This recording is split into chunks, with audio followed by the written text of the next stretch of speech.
মা, এইসব নাটক করার প্রয়োজনটা কি? যদি তোমার ভুল হয়ে থাকে তাহলে তুমি মানছো না কেন? আমি কোনো ভুল না, ওর খুব জ্বর এসেছিল, আমি তখন কি করবো আমি বুঝতে পারিনি। ভুল না হলে হলো কি করে এইসব? এখন এই তুমি বাচ্চা শুধু বাজে কথা বলবে নাকি? ওর গায়ে খুব জ্বর, এক্ষুনি ডাক্তারের কাছে নিয়ে যেতে হবে আমাদের। চলো চলো চলো, কিছু শোনো, মা তাড়াতাড়ি চা দাও, আমার লেট হয়ে যাচ্ছে। হ্যাঁ বাবা আনছি।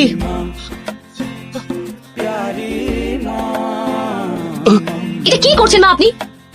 সরি। দেখে হাঁটাচলা করো না কেন? চশমা কোথায় তোমার? ও রাত্রিবেলা চশমা ভেঙে গেছে। আমি বাইরে চা খেয়ে নেবো। না না, ও তুই জল খাবার খা, আমি এর মধ্যে চা করে আনছি। আমি বলছি তোমাকে তাড়াতাড়ি ওনার চশমাটা বানিয়ে দাও তুমি, তা না হলে এক এক করে ঘরের সমস্ত জিনিসপত্র ভেঙে ফেলবেন উনি। আর এটাও হতে পারে যে বান্টিকেই হয়তো ভুলভাল কিছু খাইয়ে দিলেন, তখন তো আমাদের আর কিছু করার থাকবে না। গিয়ে একবার দেখো না কি প্রবলেম ওনার, তখন থেকে কিসেই চলেছেন, পুরো বাড়িতে ইনফেকশন ছড়িয়ে মারবেন না। মা কি হয়েছে তোমার? এত কেন কাঁদছো? বান্টি ঘুমাতে পারছে না।